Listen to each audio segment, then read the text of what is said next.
Hey folks, Steve here with another World in Flames video. Today we will look at very likely the true start, I guess, of Case Yellow, the invasion of the Low Countries and northern France, to be followed up by Case Red with the fall of France, ideally.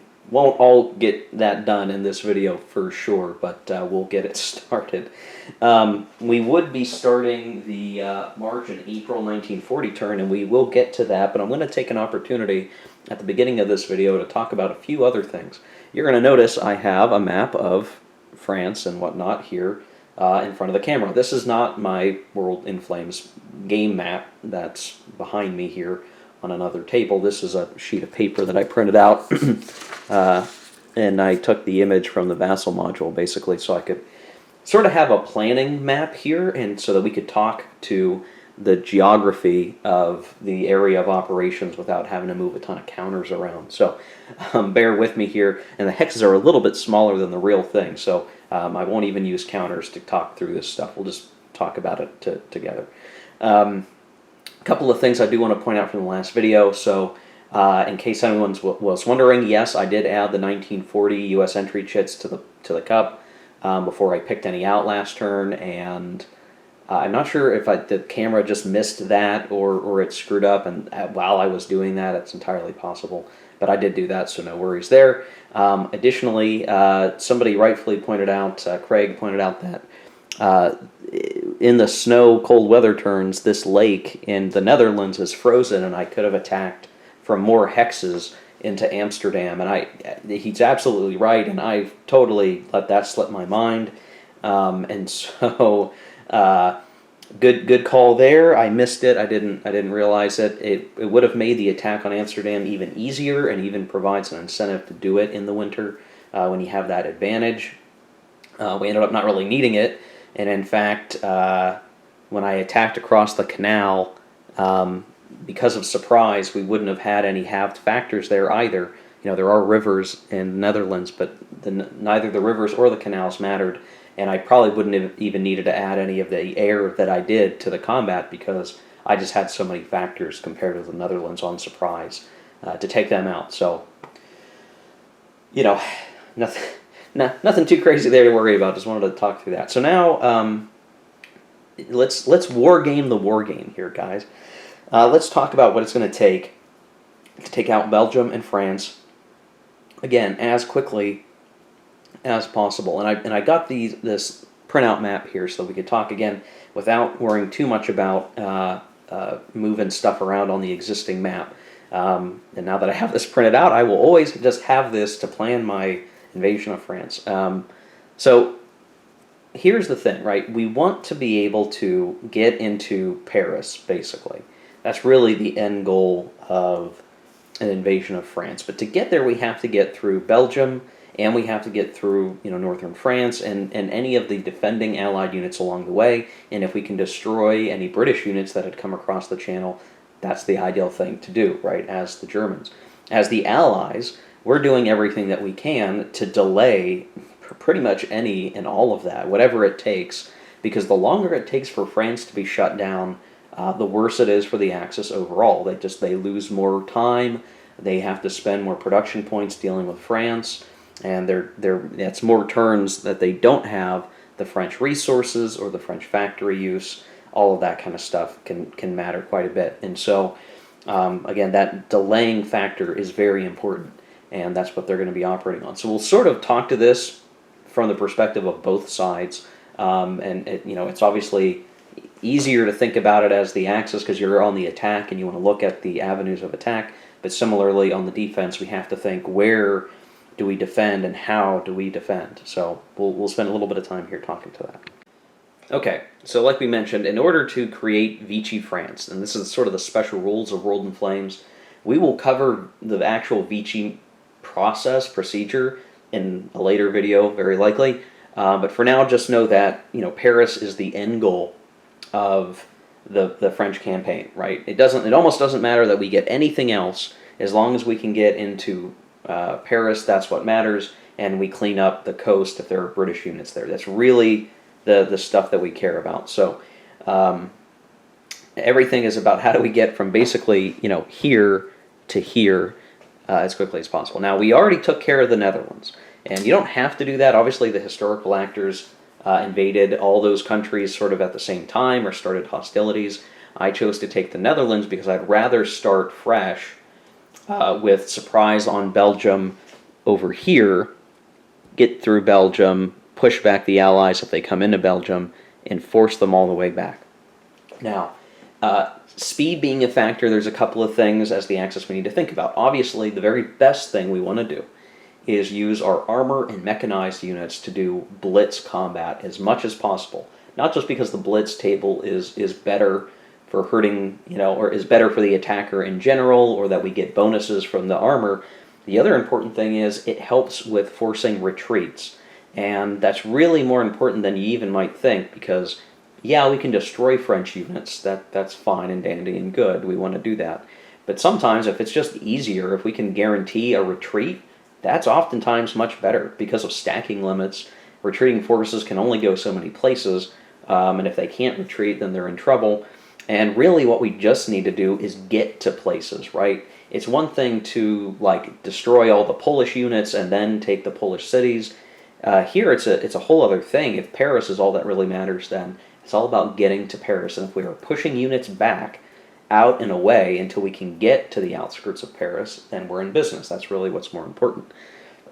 So a couple of things. We can't do blitz combat in Brussels because it's a factory city. We can't do it in Liège, that's a city. We can't do it in Lille. And we can't do it in Paris itself, obviously. So I'm putting little blue discs. I just have these game pieces. If you've seen some of my other videos, I got a whole bunch of these things. I'm putting those over those hexes to show those are hexes that cannot be blitzed.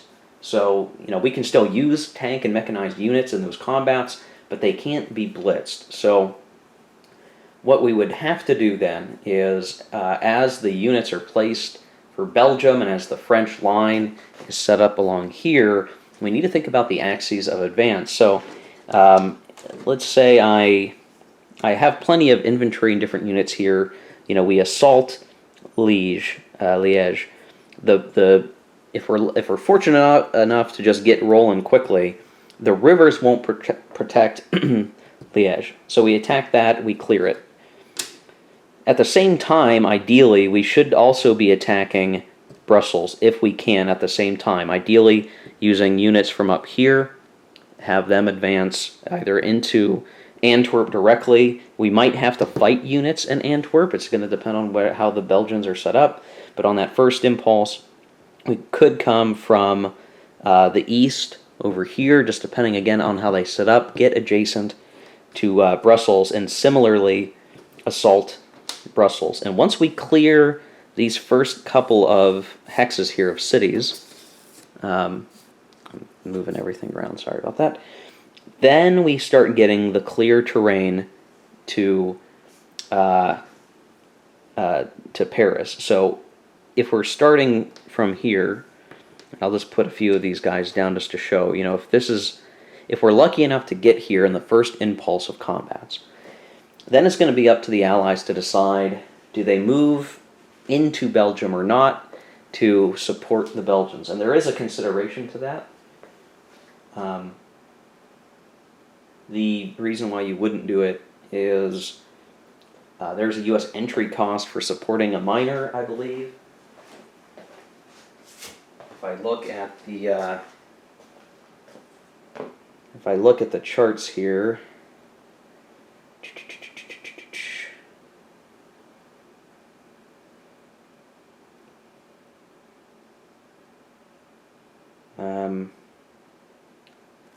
here we go. Allies support an attacked minor, so that's a 7. That's actually beneficial to the Allied cause. So they certainly have a reason to move into Belgium. I had it backwards there for a second. So they'll probably move forces into these hexes. And then from there, we're going to try to fight and advance the line to here, right, roughly speaking. And then here's the really important thing. So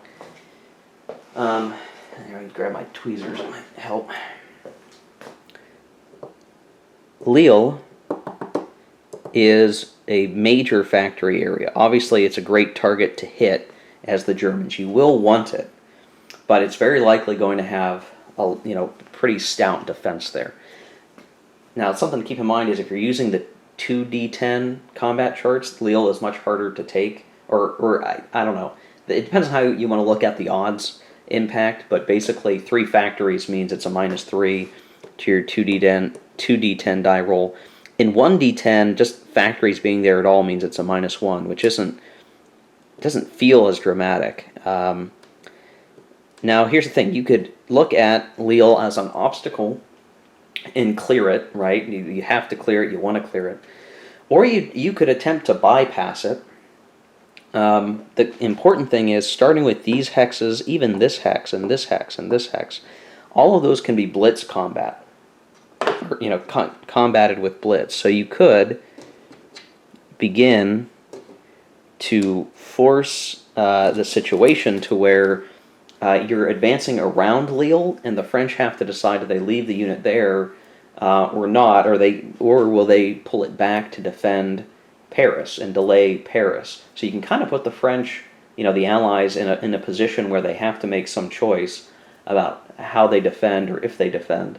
If they decide, they're going to hold on to Lille, then, what happens is, again, you start to ooze your way around it, and if you really wanted to assault it, you could assault it from a greater number of hexes, because, again, in World in Flames, or like, many war games, if your bottleneck is how many hexes you're attacking from, but you have a way to force the enemy back and surround the city, attacking with, two units in each hex, let's just assume we had that much force in the area, 2 units per hex allows you to potentially attack with 12 units. Combat factor-wise, you're probably going to have very high odds, and you can clear the city much more easily if you do that. Maybe you do that, before you even you have it surrounded, right? It just depends on what the factors are, what the French have decided to do. But the really important thing is here that however which way you're doing it, you're moving through these 5 hexes that are in front of France, and then as much as possible, you're looking to get really 1, 2, 3 hexes adjacent to Paris. That's really ultimately where you want to be. And there's going to be some challenge in then that big attack against Paris. It's going to depend on what options you're using. Are you using expansion counters? The invasion of France is a lot harder in Deluxe in some ways, I think, because the French player has access to artillery, and artillery can be very powerful on defense, and it can make the fall of France very late in game terms. I mean, it's very tough, right? But if you can get 3 hexes next to France, that ought to be enough to do what you need to do, and you don't have to worry so much about having units move over here. I mean, if you can create a breakthrough, great. But the main thing is, again, getting to those 3 hexes, position, A, B, and C, however you want to call it. They're very important. Those are the hex sides that are not across a river. If you wanted to get behind Paris, you could try, but, this hex here is protected by the river. And you'd be having to really outflank the French to be able to do that. If you can do it, great, if you have the opportunity to, but at the very least, you're going to very likely need these 3 hexes, because the French are going to put as many forces in there as they can, their strongest units, to defend it, again, to delay the inevitable. So let's see, is there anything else I want to say about that? Keep in mind, all this clear hex terrain, that's the important thing. That's where the blitz really matters. You're going to want to make sure that you have your armor positioned to make use of these hexes, right? It's not going to be any good if your armor's back here, besieging Lille. It should be up front, helping to clear the hex. Probably partnered with some infantry in case there's a loss, so you don't have to rebuild the whole armored core. And do it that way. Yeah. And I'm trying to think of, some of the other considerations that obviously we can't show to this level here is going to be the air battle. So there will be, you're going to have to look at how you want to use your ground strikes. Do you want to flip units? Do you want to do ground support? There is some math you could do to figure out what's worth the risk of a ground strike. And of course, the British are going to be involved, but because the British and the French will not cooperate, if you attack the British, they can only defend with British planes. If you attack the French, they can only defend with French planes. And so if you can whittle away the French Air Force, then you can really just hound on the French until you get to Paris. That's the way to look at it. So yeah. Now, from a French perspective, you want to defend Paris, right? If you can hold on to Lille, great. If you can hold on to Rouen, great. If you can survive a turn, and you hold Lille, and you in fact hold it in a way that Lille can get resources because you're holding, this rail hex or whatever. That's a few more production that you get to keep, right? If you lose Lille, you're going to lose production, which will make future turns in the battle for France harder because you can't produce as much. So what can you do to defend? Well, keep in mind that the defending stack can negate the armor and mech bonus by having mech and armor there themselves. So the French will probably want to put whatever mechanized or armor units that they do have in some of these clear terrain hexes. Pick whichever one makes the most sense for you and plug them there, because it will be harder for the Germans to actually, blitz them out of the way. And so you can sort of extend the, if I turn, if I say these blue discs are the non-blitzable hexes, hexes you have to assault.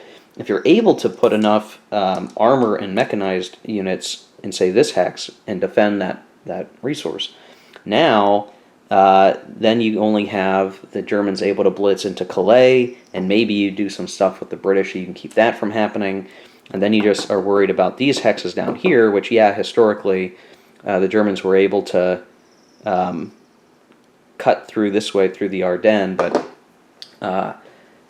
it's going to depend on what the German player wants to do. But if you leave, these flat hexes open, then they're going to take advantage of that. So you want to try to set up that stout defense as best you can. And again, worrying about the Maginot Line is probably not as important as one might think. And if you have forces that are over here, sure, it's great to hold the line, but I think it'd be better to defend Paris than defend the Maginot Line. If you have to, pull units. I'm like kicking these things all over the place.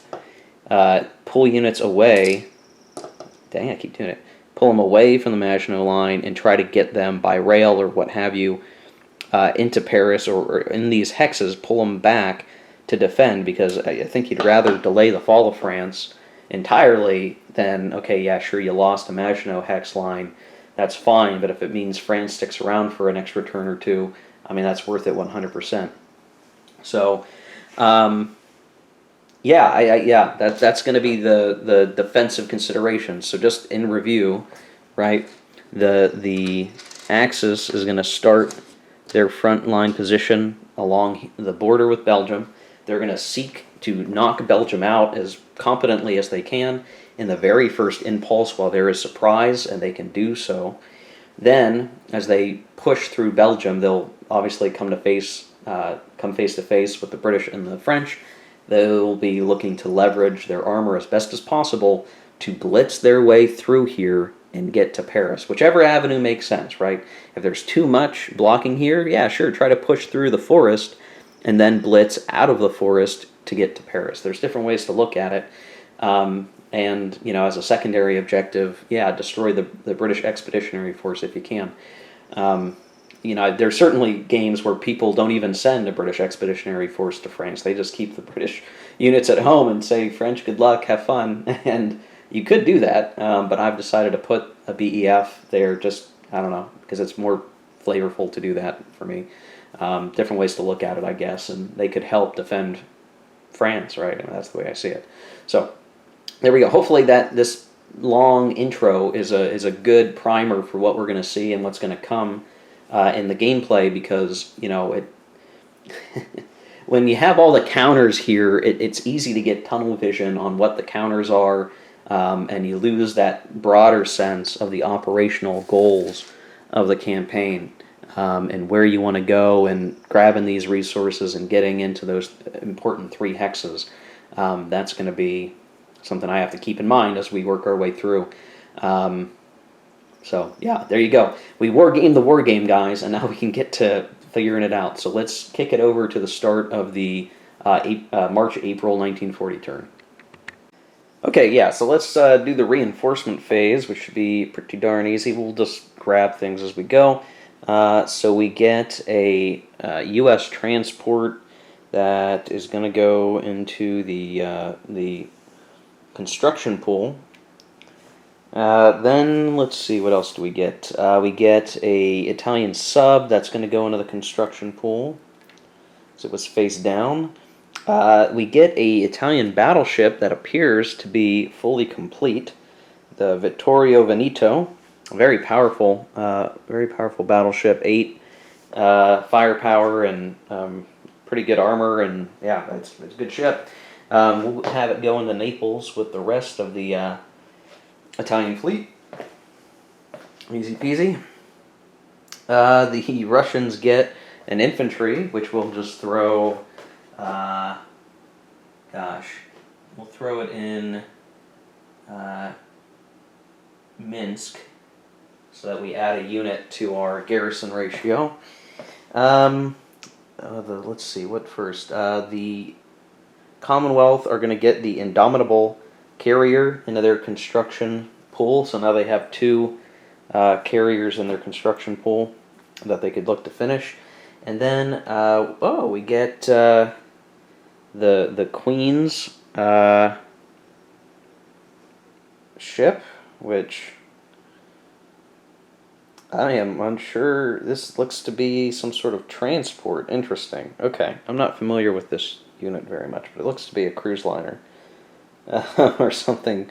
So, yeah, I guess the Commonwealth gets that. If it really is truly a transport, then we'll look at making use of that, I guess. I'm going to put it in Glasgow, because I've got a plan for the Glasgow militia, and I'll talk about that. And then we get an Indian infantry. Now, due to the special scenario rules, Indian units are going to show up in Suez. They have to show up in Suez because, yeah, they show up in India, but any militia or garrison stay in India, basically. But the infantry we can call up, and so it's going to add some defense to Egypt, and we're going to place that guy in the port of Suez in Egypt itself. I believe that to be the special rule here.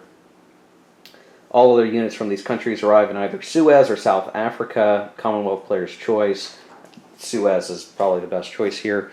Let's see. We get some German stuff. What do we get? Well, we get paratroopers, which is good. We're going to go ahead and put that in Magdeburg with the air transport plane that we had waiting, so that's good.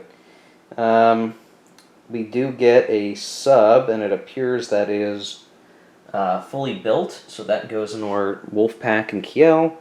And we get a fighter, which I will put, let's see, I'm going to put in Leipzig and Dresden, with the idea that it'll be air defense for our factories down there. And then we get a mountain unit, which, yeah, it's another mountain unit, which is good. We can use our transport planes. We'll put this guy into Hanover for now, and that'll be good. And then the French, and we'll just move the camera now to areas of concern here. You can see the mountain unit I placed and some of the new fighter down here, just sort of getting things set up. We get our French armor, which I will place here. We get a motorized infantry we'll throw into Paris. We get a fighter, which I'll just throw into Lille for the moment. We get the Marseille militia. So that guy is set up there in Marseille.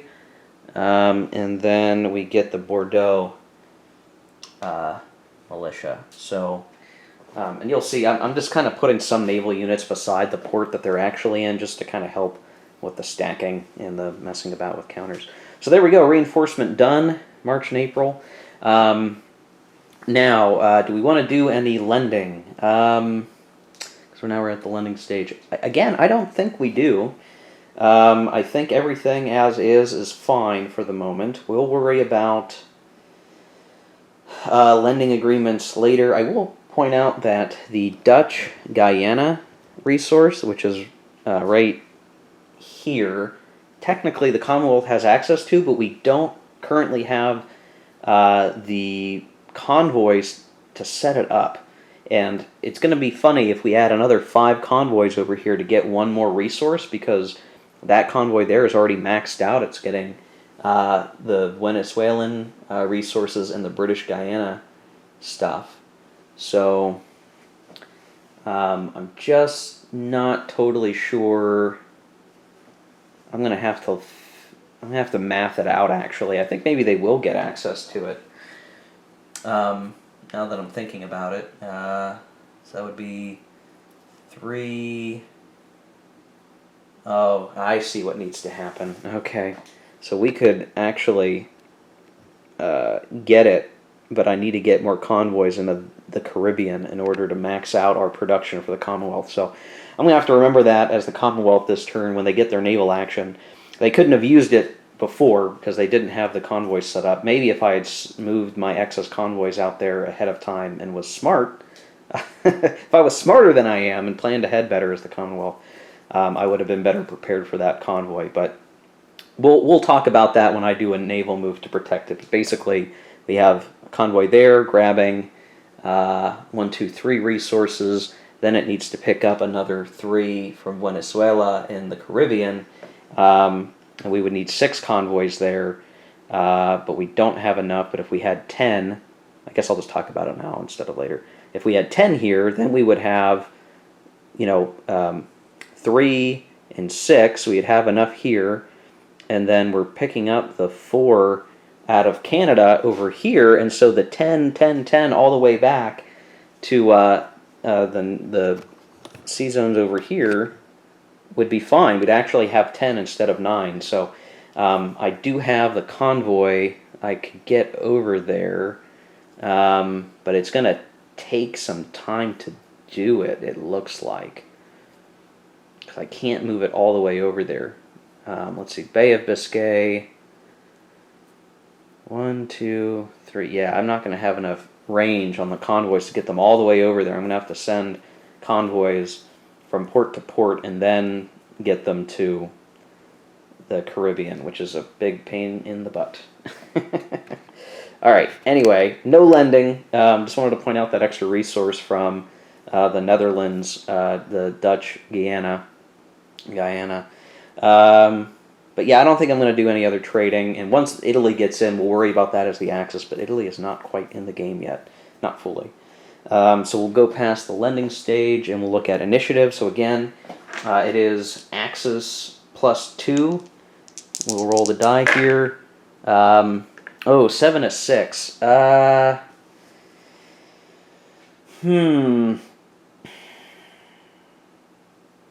Do the Germans want it?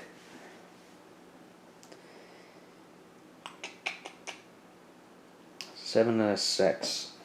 But the Germans rolled a 4 +2 is 6, and the Allies rolled a 7. This might be a case where we maybe want to go first, so I am going to say the Axis is going to ask for a reroll. They're going to add 1 to the die roll. And the Axis gets it. So the Axis gets it. They'll start the turn. They lost an initiative bonus for calling for the reroll, but they want to make sure they have an opportunity to go first. If the weather is good, that's going to be the real question that will matter here. And as I look, let's see, we had Blizzard, snow, blizzard, snow, so we had a 9 last turn, it looks like. So we have a +2 to the die roll. Maybe I shouldn't have called for that reroll, maybe it won't matter. Yeah, gosh, it really doesn't matter. Oh no, it matters great. This is perfect, actually, for... Okay, so I rolled a 9. So I just want to show, so a 9 plus 2, which is from our previous, we get a +2 to the next weather die roll. So we rolled a 9 plus 2 is 11. 11 is actually fine weather everywhere and sliding one box, because again we're in the March-April. So this is how as the turns change, the weather chart is, it's hard to see what it actually does just looking at the columns, but in like a lion out like a lamb kind of thing, that we had a pretty nasty winter, and that winter is going to move out more quickly. A late winter in February is going to mean an earlier spring in some ways, depending on the die roll for March and April. So the spring has come early, the weather is fine everywhere, and the Germans are going to get to go first. So I think this is as good a time as any to get a rockin' and a rollin' and to knock Belgium out, probably, right? I'm trying to think if there's any reason not to. But fine weather in March and April, that's about as good as it gets in a lot of ways. So I think we want to try it. So yeah, initiative is done, weather is done, and now the Axis needs to pick its options.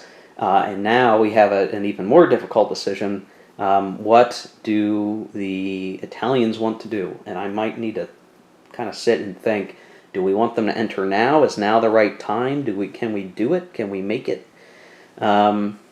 Is it worthwhile to try? We'll have to look at that. So we'll be back here in a second.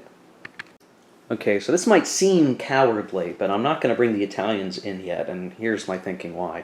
As soon as we do, then we need to start worrying about keeping our North African Italian units in supply, and I don't feel comfortable right now with that current situation of where things are at, and so I think I want to wait. And there's not much, all of that's going to happen is we're going to maybe draw some of these French units down here. But it's not going to really do us any good. I don't know. I'm just not sure. I don't think I have enough power. The French have strong mountain units in the mountains. They have decent units everywhere else down here. And they just brought in some reinforcements, so I don't think the Italians can really bite off much more. They can't chew what's there. So I think for now the Italians will still hold back. They're not quite ready to go. And we're still waiting on our paratroopers and our Marines to finish building. So I just don't think they're in a position right now to do it. Maybe next turn they could do it, just once France has started getting their butts kicked like they did historically, they'll join and all right guys, we're going to do it. So Italians are going to just do a combined, obviously. They're not going to make any new declarations of war, and they're good to go there. But the Germans, I think, are probably going to do a land action, and technically, before I do the land action, we need to do the declarations of war. And so, do we do it? Do we begin the declaration of war against the Belgians?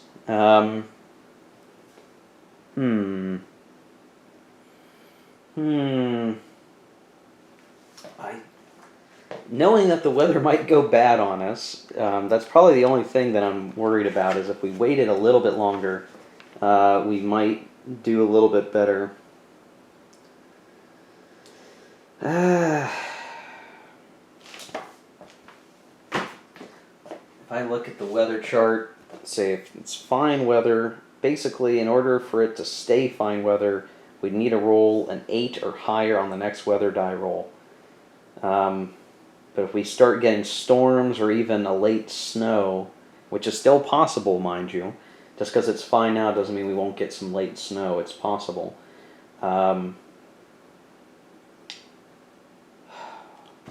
We could at least knock out Belgium and then be really engaged with the enemy. So could we do it in one impulse? I think we could. So yeah, I think Germany is going to declare war on Belgium. And because we do that, we've declared war on Belgium. That's another U.S. entry die roll. And that is another chip, which I pulled a 2 from the 1939 set. So now we're at, let's see, 6, 8. We're up to 16 U.S. entry, which is pretty decent. And we need to set up the Belgian units, which I think, I guess I say they'll align with the Commonwealth, or I'll choose them to align with the Commonwealth, because if it's France, then I think there's some major issues with how all that operates. I think it makes sense for Belgium to be aligned with the Commonwealth, but I'm not sure it really matters at the end of the day. So in Antwerp, there's going to be some ships. We will have some militia eventually here. And let's see, we've got...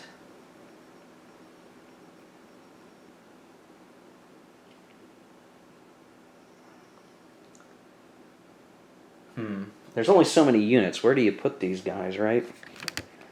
You only get a couple. And I've not really looked up, like, what are...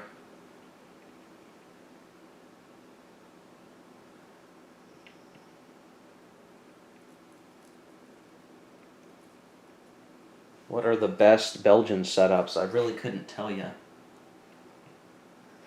But I'm going to do that, I guess. So the weaker, we've got somebody in Antwerp. We want to hold Antwerp. The weaker unit will go, it'll at least have the protection of the factory in Liège.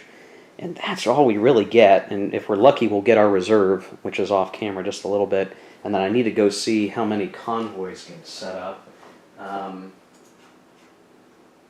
Belgium gets no convoys. Okay.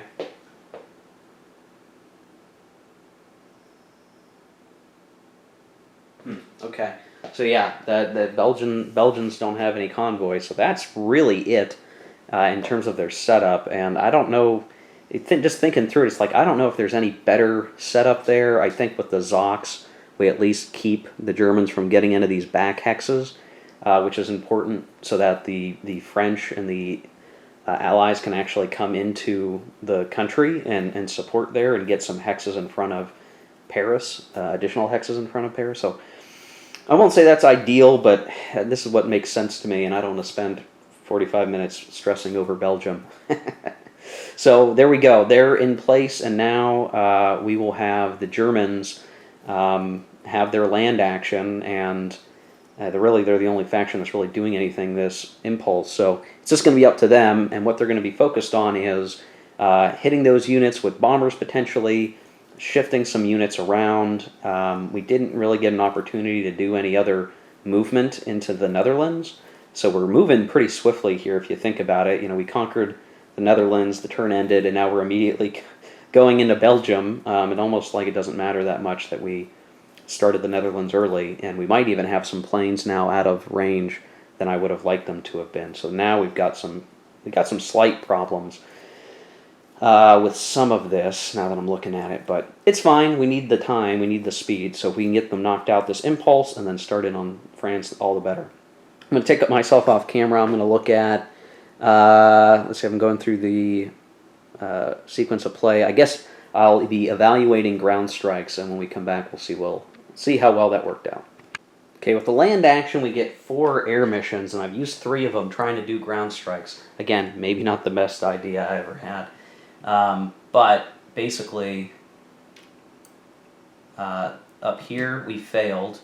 With the good, decent Stuka, we actually hit both the air unit and the ground unit in the capital of Brussels. So we can at least say, thankfully, that we were able to hit something, and the capital no less. But then here, with this fighter bomber, we missed the cavalry in Liège. So we're going to have to figure out what we want to do there. But now that ground striking is over, we can do rail and land movement. And I do think that we're going to have to, we can get, basically, as we figure out the attacks, we can get 2 hexes attacking Antwerp, or we could have 2 hexes attacking Brussels. That might be more important, just to get the capital and the factories, and we could have 1, 2, 3 attacking Liège. So I kind of want to figure out, is there any way that I can take Antwerp by piling my strongest units and hoping for the best there. Now Antwerp doesn't have, it's a city, but it doesn't have a factory, so it might be able to fall if I just put my strongest units in the 1 hex. Or I could guarantee it by putting units into this hex to attack it, but then I might not have enough force attacking Brussels, but I could attack it from this hex. So you can kind of see the conundrum I'm in, right? I want to be able to take it all out.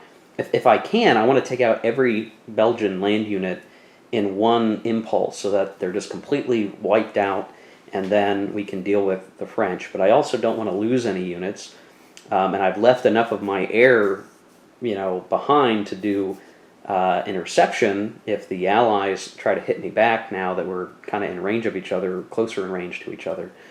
But I don't have many bombers left, and basically if I use up all my bombers, and Belgium, I won't have any bombers for France this turn. I'll have to wait until May, June, and you can imagine that is going to slow us down quite a bit. It's going to be a problem.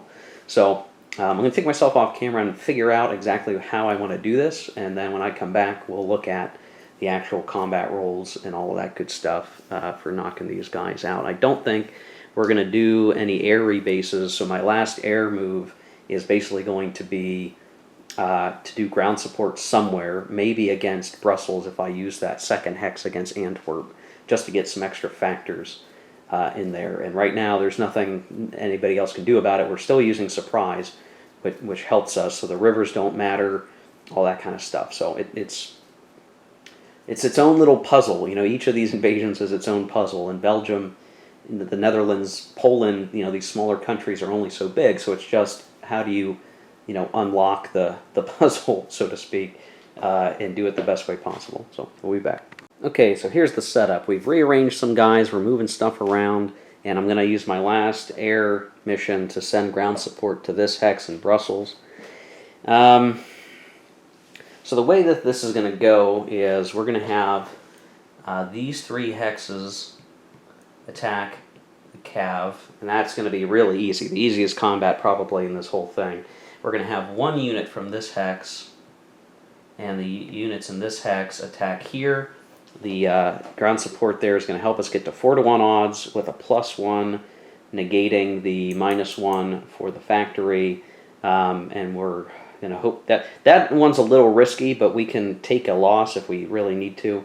And then up here, it's going to end up being a 6-to-1 odds roll, and we should be okay there. There's no factory, so all of these are kind of they're a little more dicey than I really wanted them to be, but I don't want to risk my armor or my mech just yet. Once we clear these guys through, we'll start to leverage the units. The problem here is just that, like we covered previously in the strategy section of this video, those hexes aren't blitzable, so we can't really do all the things that we'd like to be able to do there. But we'll do what we can. You can see we sort of have started pulling these guys up and around to start applying the pressure.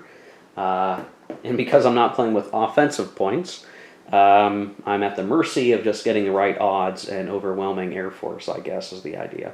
So we'll do the rolls. So against this Belgian unit, so there's a -1 of the die roll because of the factory, but we are going to have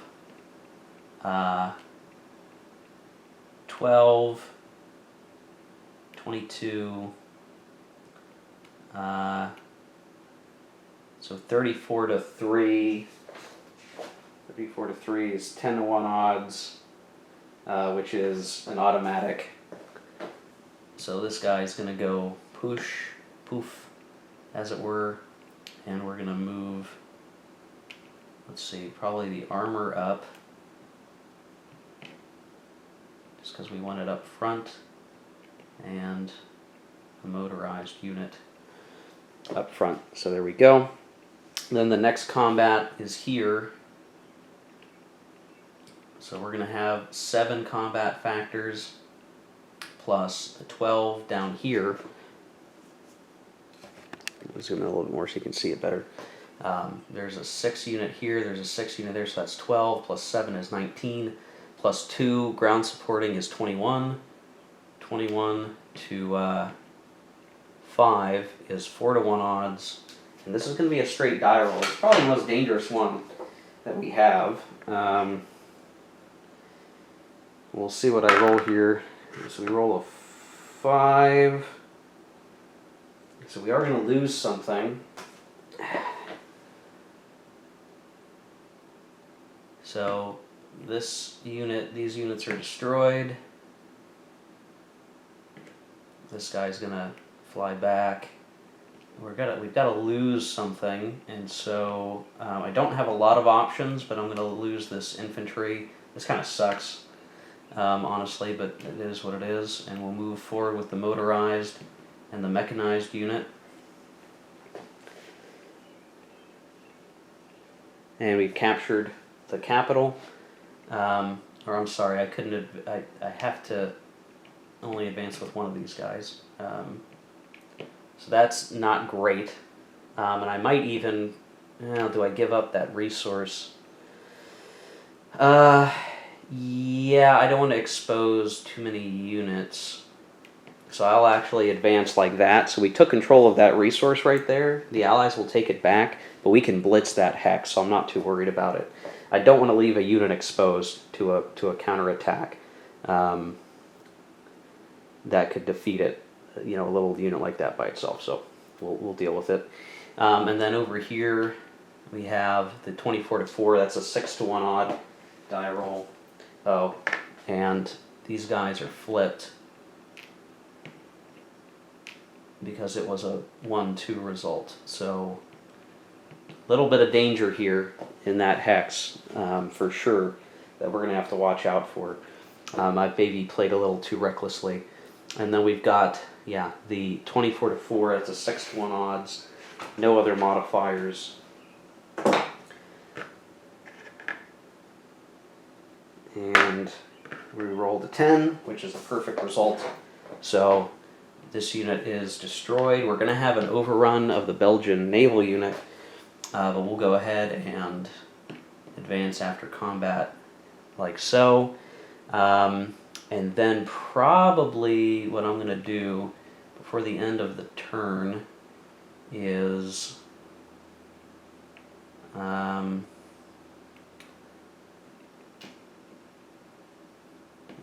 got an issue of where my HQs are all at. I've lost them in the shuffle here.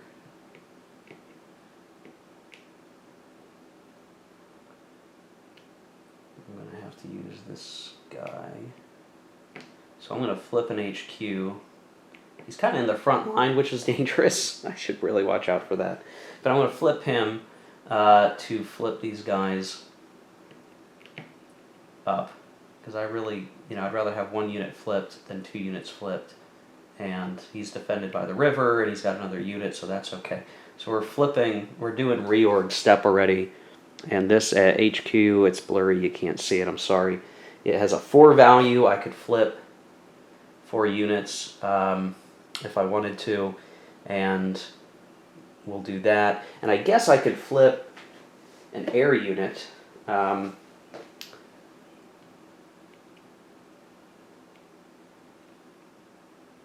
probably want to use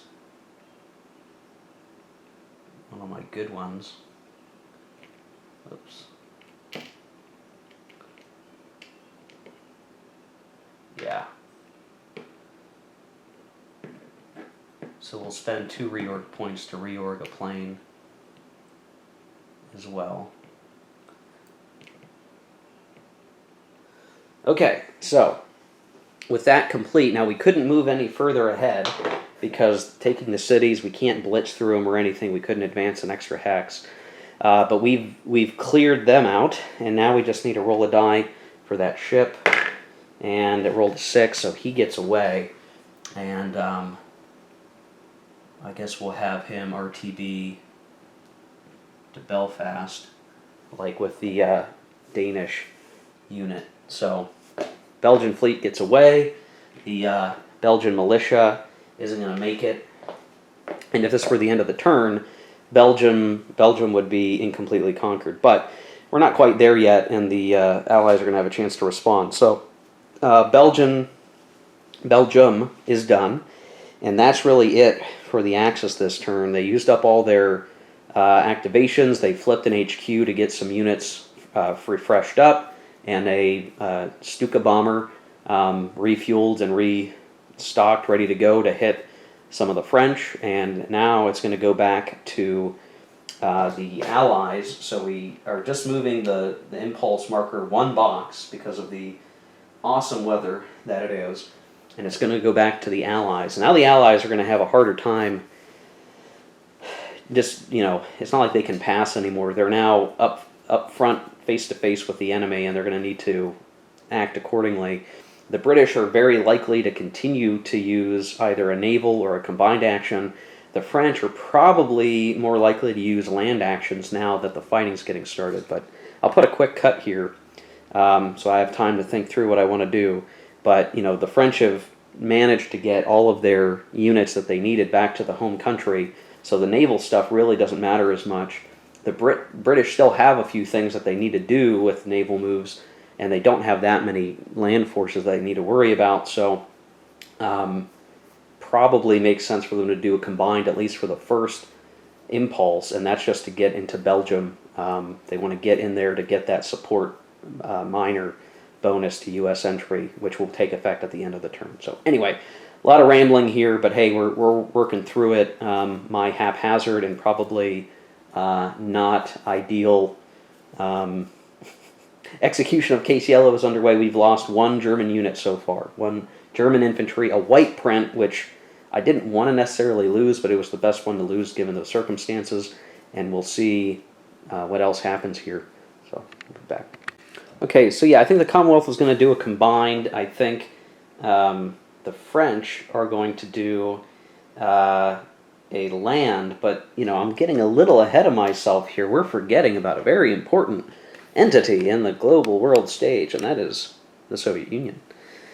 So, now is an important question. The weather is clear, as we've seen the Germans make use of. Is it now time for the Russians to push their advantage on the Finns? And the reason why we might do this now is because the U.S. entry chits are in the pool. There are some that it could be, some could be lost. That might be all right. And really, the Soviet Union needs to start thinking about Bessarabia down in Hungary, so they need to get Finland out of the way here as quickly as possible. And if they're going to fight Finland, then they want to do it now where the weather is starting to clear up and they can take advantage of the situation. So, real quick, the U.S. entry action here, if I take a look at what are the repercussions, I'm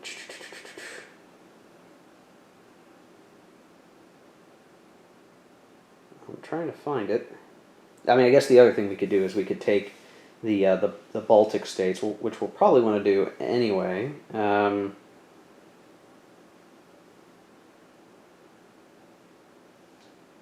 Yeah, so if we end up having the USSR declare war on Finland, it's going to be for sure a U.S. entry issue of -9, so it's almost guaranteed.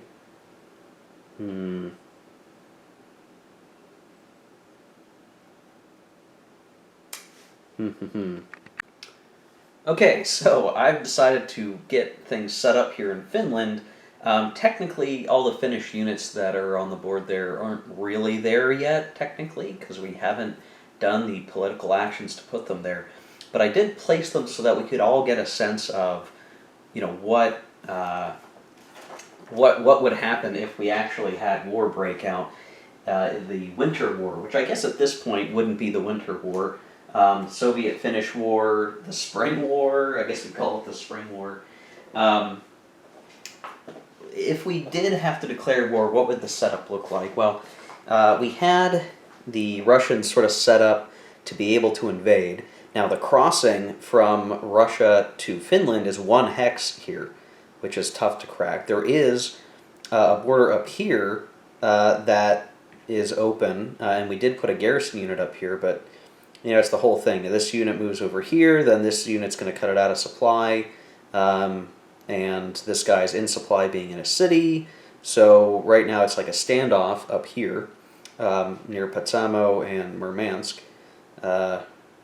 So what the Russians would be aiming to do is to take these guys out and then try to get to Helsinki and conquer. They don't have marines, so it's not like they can do an amphibious invasion. Everything has to be done kind of the hard way.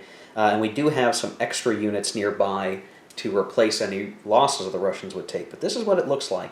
And the reality is Finland is actually pretty strong. And it's why in the historical events the Russians tried to make some gains. They couldn't quite get to where they wanted to go. And basically there was a partition where the Finnish borderlands were transferred to the Soviet Union. And the game actually does a really good job, I think, of kind of setting things up so that the historical narrative can play out. So this is the way that the rule works. Finland. If the USSR doesn't claim the Finnish borderlands, then it may not declare war on Finland, and a neutral Finland will align with Germany, or can be aligned with Germany after Germany has declared war on the USSR, not if the USSR declares war on Germany. So there you go. Basically, Finland will help out Germany, who's aggressive against the Soviets, but otherwise peace on that front. But if the USSR does claim the Finnish borderlands, and again, they have plenty of reasons to want to do that, better positioning and all that kind of stuff, if they expect they're going to be at war with Germany anyway, then they might want to do it. Of course, a Soviet player might say, I'm not going to bother at all, but I decided to lean into this, and we'll see what happens. So if we do claim the Finnish borderlands, once per game during an Allied declaration of war step, like we are at now, while Finland is neutral, the USSR may claim the Finnish borderlands. The German player, acting as Finland, so in the interests of the Axis, right, I would have to either allow the claim or deny it. If Finland allows the claim, it stays neutral and the Finnish borderlands become part of the USSR for all purposes until the USSR controls no hex there, at which time it reverts back to being part of Finland. The USSR may not declare war on Finland for the rest of the game. Germany may align a neutral Finland during any later Axis declaration of war step. So if the USSR really wants to push the issue and we say, hey, I want it, and I, as the German player, say, I don't want to risk losing the entirety of Finland, I could just allow it, right? The Russians just can't declare war on Finland like that. They have to go through this little political thing. And the German player could say, no, you can have it, that's fine. And then the Axis can still get Finland on their side later. So that's sort of one way to look at it. But if we allow the claim, it's going to immediately reduce the resources that the Soviet Union supplies to Germany by 1. So it's going to worsen the German deal. So it's sort of like, yeah, we're making sure Finland doesn't fall in a war, but we're giving up a resource to do it. And basically the Nazi-Soviet pact gets worse over time if we let it happen. Now, if we deny the claim, then the USSR must declare war on Finland. There'll be a US entry hit for that, and then we're going to be at war, and the Soviets will have that initiative to take the first strike. Now, Germany can enforce a peace, and this is sort of, I guess, like the historical result, though it's not Germany that did it historically, it was just a peace agreement, but Germany can make it happen, the German player can enforce a peace between Finland and the USSR during any peace step if no hex of Finland outside the Finnish borderlands contain any in-supply Soviet Corps-sized land units, and Germany and the USSR are not already at war. So basically what that means is, if there's a war, and the Finns can contain the Soviets just to the Finnish borderland hexes, and keep them out of Petsamo, then at the end of the turn, and we have to get all the way to the end of the turn, Germany can say, hey, there's a ceasefire agreement, and basically the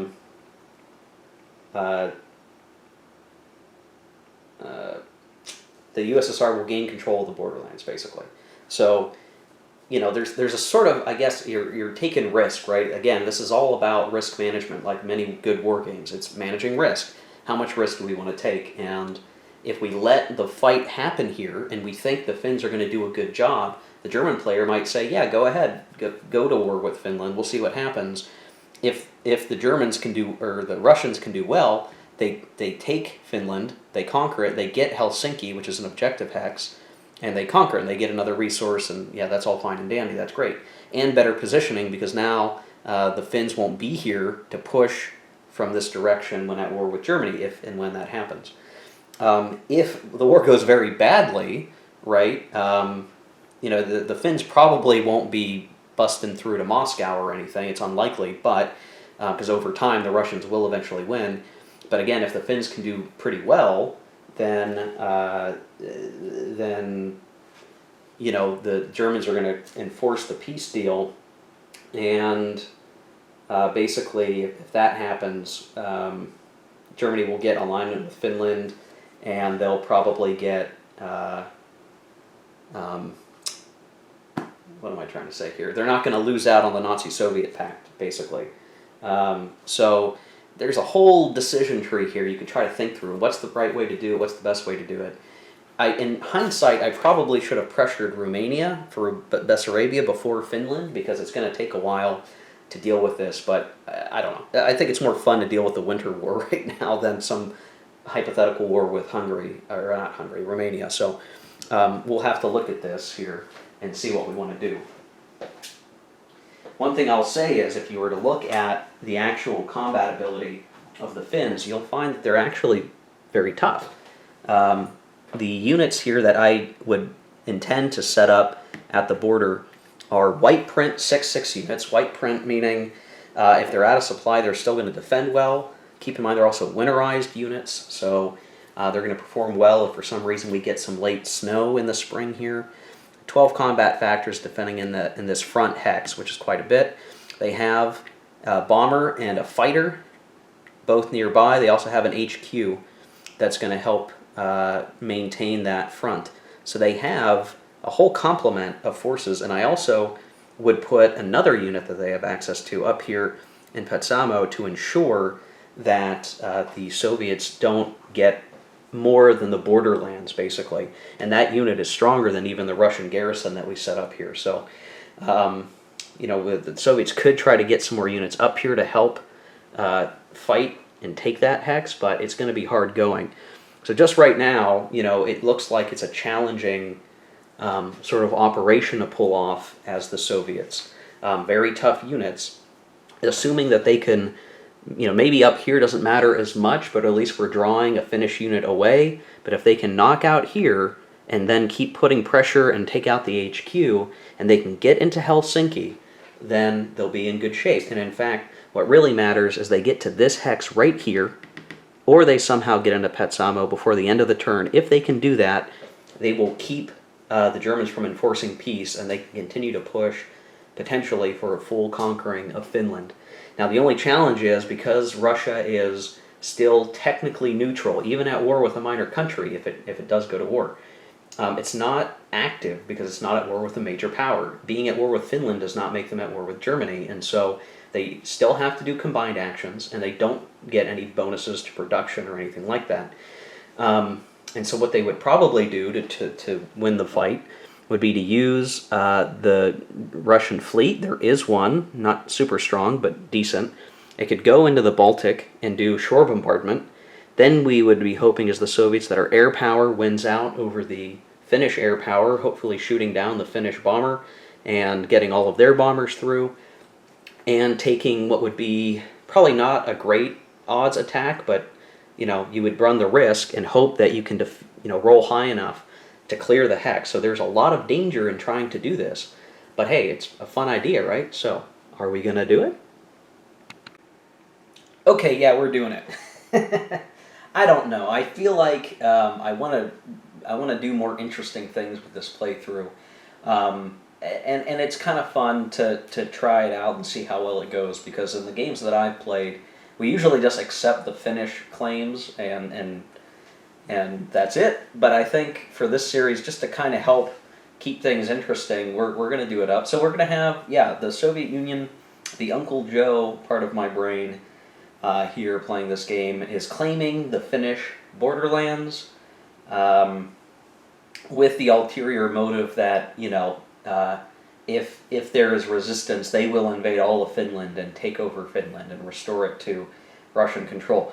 From their perspective, I guess, right? Sorry for any actual Finnish people watching this. I think Finland should be free and independent always.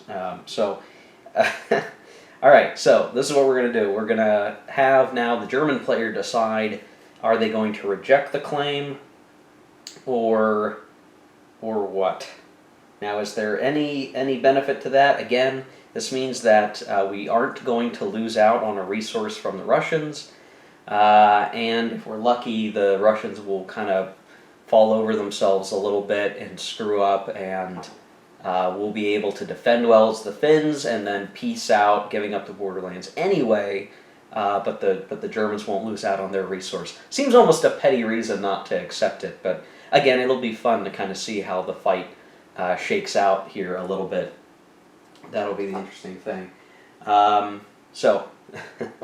Okay. So this means that the Soviet Union is going to declare war on Finland. And according to the U.S. entry, USSR, if I take a look here, declares war on a minor, and Finland does not appear to be on any of the listings specific, so it's going to be other minor, which is almost guaranteed to be a lost chit. Rolling the die for that, yep. So we're going to lose a U.S. entry chit, and we'll see randomly which one it is, and it is the 1, so that's actually not so bad for the Allies there. Not so bad at all, actually. Okay. Yeah, we are now at war. Now, there is surprise, right? So, Finland is surprised. They are by themselves. They're not brought into the war. Germany will align them, so Germany controls them and everything else. But again, there's not going to be a whole lot that they can really do about it other than to monitor the situation. And what I'll do is, again, the factions should all take on a side like this all of their actions, right? So all the naval moves, all the ground strikes, all the blah blah blah blah blah. Ordinarily, you would want everyone to do that in sequence together, because I have the camera zoomed in and set up differently, actually sitting on top of the table and zoomed in on Finland, the Finnish-Soviet Union border. We'll just do everything that Russia is doing to take care of this. That's my thinking here. Is we just do this and we see how it all shakes out. And then when we're done, we'll flip back to the Allies, Western Allies, in Belgium and do all of their activity stuff. So first, we should say Soviet Union is doing a combined, and they are going to do. They are going to take a naval move. Now they only get one on a combined, and what they're going to do is they're going to take their strongest strategic bombardment fleet, which is represented by the Murat and the October Revolution on the back. And it's going to move out to the Baltic Sea, and it's going to be in the 3 box. Let's see if that's on camera. It's not quite on camera. You can see it's over here. Basically, it's going to be doing shore bombardments. We just need to keep that in mind. We're going to do shore bombardment on the hexes there. Let me just get that there on screen a little bit better. There we go. Okay. So, we move that guy out. There is no issue of, excuse me, the German convoys in danger, because again, the Russians and the Germans are not at war. They are going to be providing that cover there.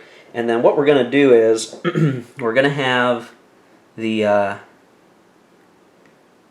going to attack this hex. Now, because of surprise, these fighters back here and bombers aren't going to be able to do anything. So we're just going to, I don't think I'm going to do any ground striking, mostly because most of the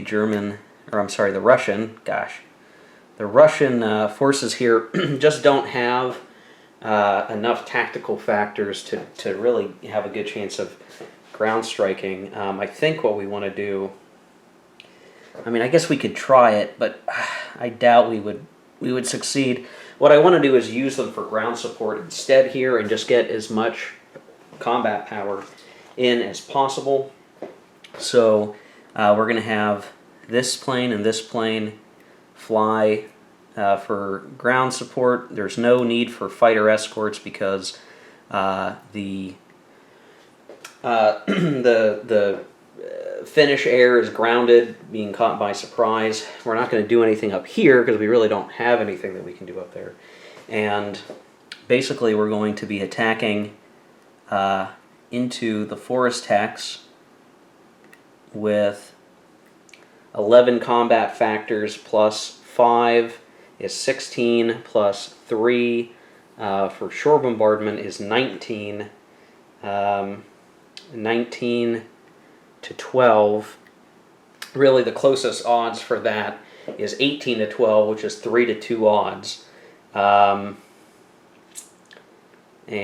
I think that's really it. I don't think there's much more that can be done here, which makes this a pretty dicey combat here. Now we do have, in terms of combat bonuses, I should look here, we do have a mechanized unit. Okay, so we don't get the +1 because it needs to be fine weather at a non-city clear desert hex. We don't get the land combat modifier, but we do get the ability to choose the blitzkrieg table. So we have more mech than the defender because we have a mechanized unit there, and then these guys are just infantry and motorized infantry, so there's no distinction there. And so we're going to pick the blitzkrieg table, and the idea here is that we tend to have better odds there, and we can force retreats, which is what really we want to be able to do to make progress here. So I'm going to take the die, and let's see, 3 to 2 combat odds. I don't think there's any other modifiers that can help.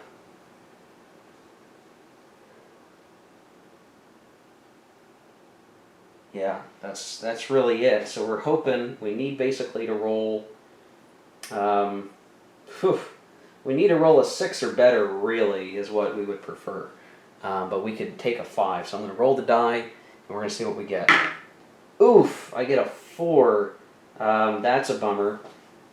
So we lose a unit, and let me take a quick double check.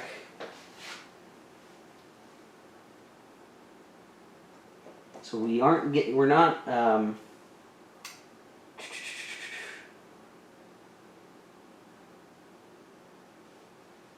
I don't think I have to take the loss on the mech because it doesn't say that I have to. Only if we were getting the bonus in a non-clear or a non-forest hex and a clear hex. So we're going to lose the garrison, which is a bummer, but no big deal. We'll deal with it. And the unit flips, and that's not good. That's not good. So these units fly back, and you know they're done for the turn. And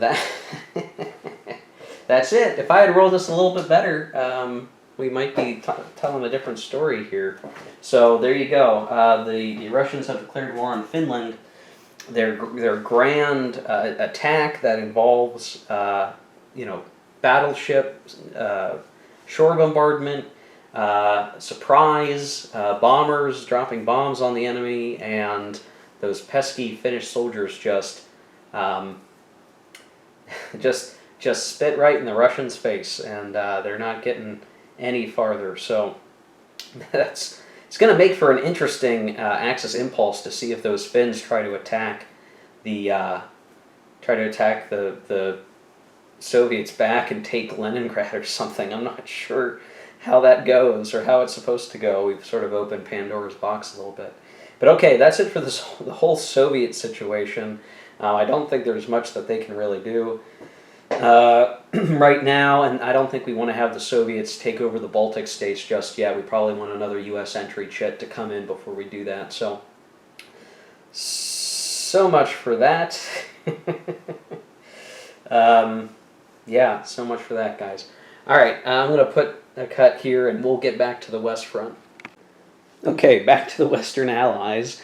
In London and Paris, there are rumors that the Russians have sacrificed many lives in the winter forests or the spring forest, oh boy, the forests of Finland, and embarrassed themselves, which makes those guys awfully concerned about the ability of the communists to form any sort of coherent threat to the Axis powers from the other side of Europe. But it's all a little premature, right? The the Nazi-Soviet pact is still in effect, so maybe you could look at that as a good thing if you're suspicious of the Soviet Union. They're not good fighters. Who knows? Okay, but we'll do the rest of the impulse here from the British and French perspective. I think I was saying the French were going to take a land, and I think the Commonwealth were going to do a combined, and again, there's some reasons behind wanting to do it that way. They're pretty straightforward, I would say. So, in terms of naval moves, we're just going to have some guys kind of come out to sea a little bit as the Commonwealth. Nothing too crazy here, just working on making sure we have the proper protection for our units, and for the most part, I would say that we do have pretty darn good coverage all the way around. It seems like. I will say, as I do some of these naval movements over here, I'm just getting some guys out to sea. We are going to move some convoys to go get set up in the Caribbean, but what we're going to have to do is it's going to take a couple trips to make it happen. So what we have to do is have this convoy leave here, go 1, 2, gosh, how are we going to do this?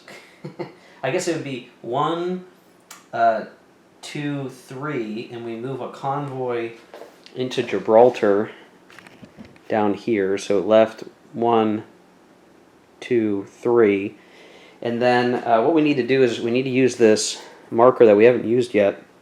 It's called a CP used marker. So because convoy points don't have a flip side that show that they're done moving, which is how you do it most of the time, you use this little marker that says CP used. So now we know, okay, that convoy has moved instead of flipping it, because the flip side is more convoys, right?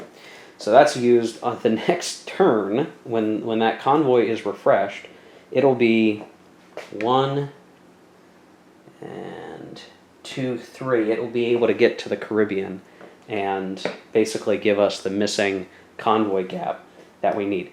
And this is a great illustrative example of showing that, if we lost convoys, if we didn't have backup convoys in certain places, whenever we lose convoys, it's a real pain in the butt. You got to make sure you have them to replace, so you got extra ones, in reserve. And then even just getting back into position can be a real pain in the butt if it takes a couple trips to get right out to where you want to be.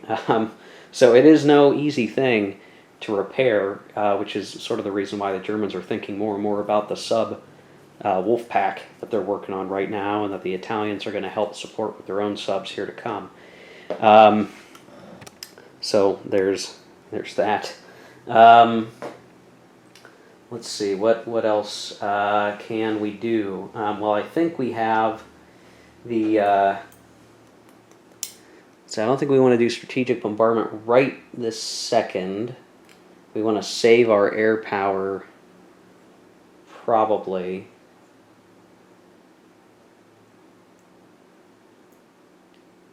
How many air missions do we get?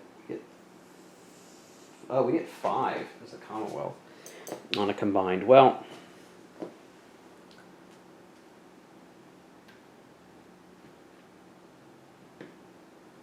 makes me wonder what we would want to try to do.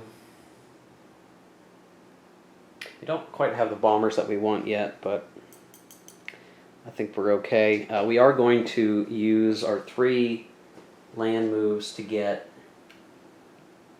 these guys up here like so.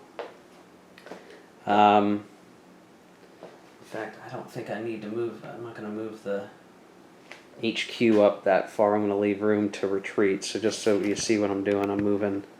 I've now moved the British Expeditionary Force into Belgium to support the combat there, or to support the Belgians. And I believe that's a legal move. I don't need to have the HQ in Belgium, so I think that's all well and fine. From that perspective, is there anything else? Oh, I do move the Queen's, which appears to be a transport, with the Glasgow militia into Scapa Flow. So the idea here is that Scapa Flow now up here has a unit in there. It's something I realized. The sort of strategy there is like, okay, there's Scapa Flow up there, right?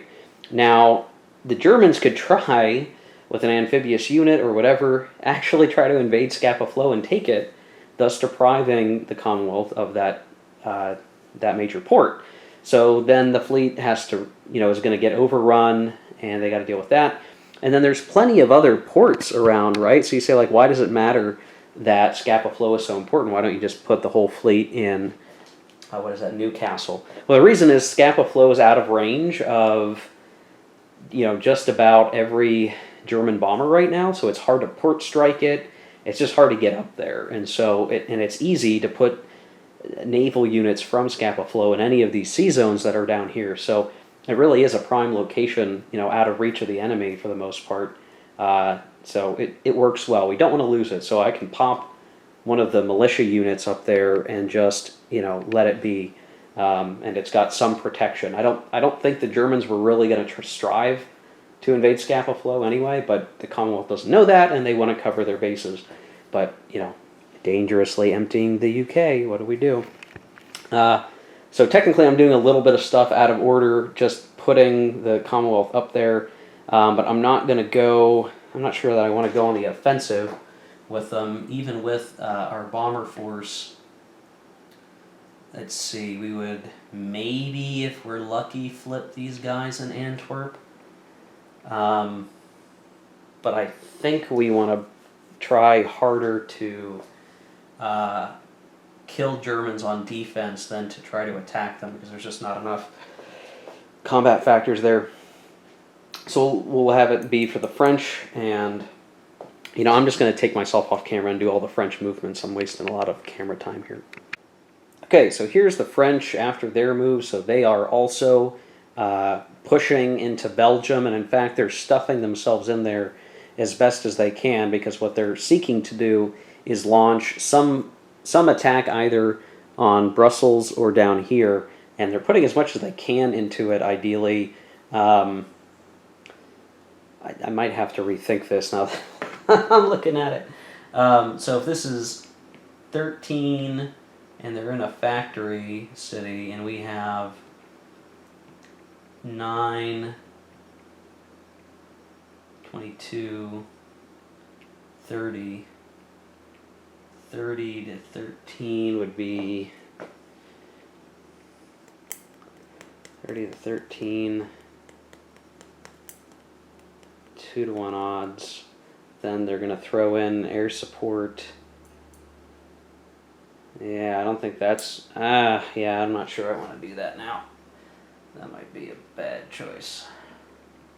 So maybe instead of moving these guys up, we would have had them pulled back here. There we go. Otherwise, we could attack here, but that's across the river, and that's probably not going to work very well. We might have had 9, so 5.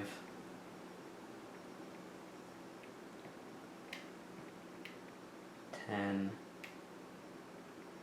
14 and 9. Yeah, none of these attacks seem like they're really worth the shot, and we might have a better. I don't know. I mean, it just here's the problem. If you attack as the French, right, and you screw up the die roll, and you say you lose a couple units, and I'm not going to be able to get anything better than 2-to-1 odds right now. It's very likely that I lose more French units than Germans, and they all flip, which makes the German counterattack even more effective. So I don't think we'll actually advance into that resource hex.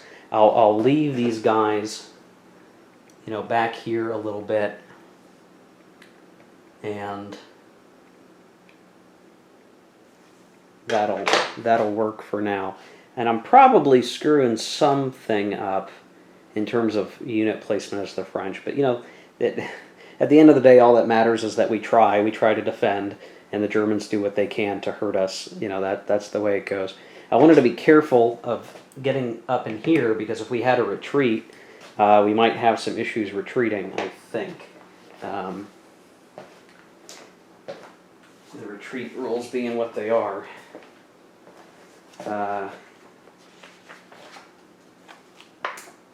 Gotta double check what that actually looks like.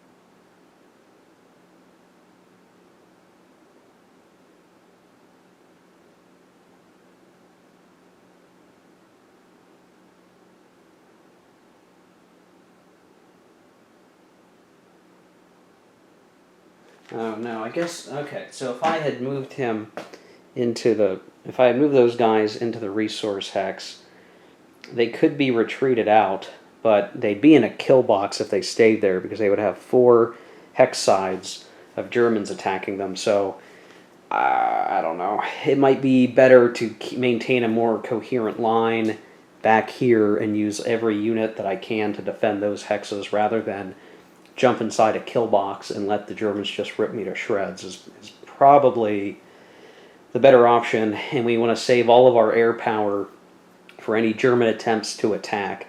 Now, the Germans don't have as much land bombers now. They have their fighter support there. So it's going to come down to, if the Germans try to attack, the Allies are going to use all of their air to repulse those attacks and to shoot down German bombers, rather than put them at risk in attacks that would probably go poorly for them. So I think that is it for the French. I think that we might just have one rebase or something, so that we have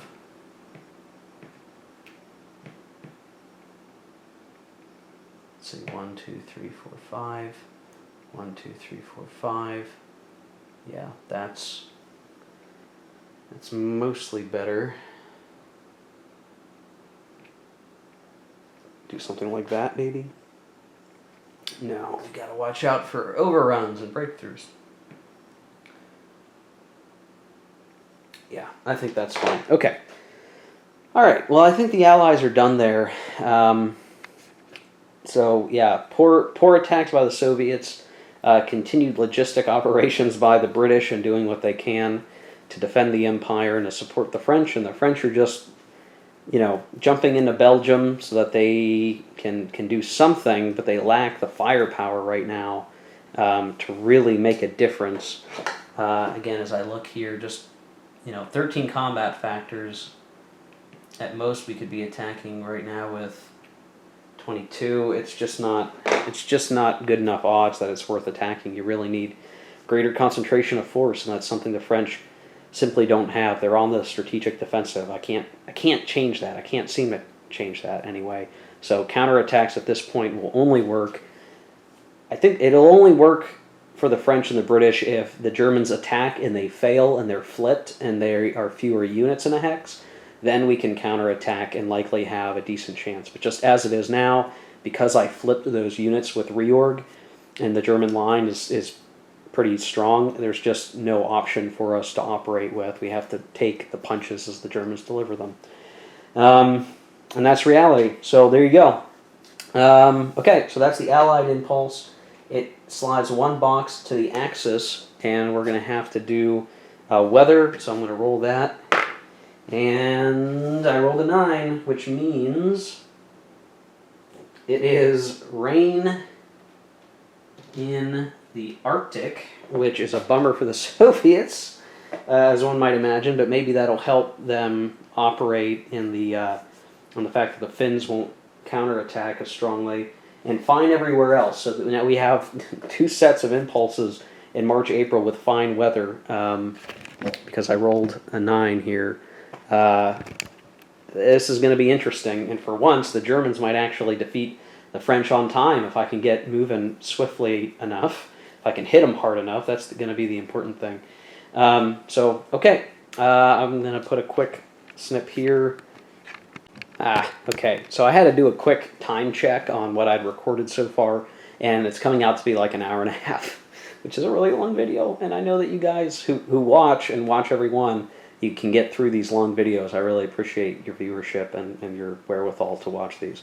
So just knowing that, I've got to put a cut here and end the video, and we'll pick up in another video, probably another day at this point, to continue. So this will be part 1 of Case Yellow proper, as well as the Spring War, the Soviet-Finnish War, the Spring War of 1940, instead of the Winter War.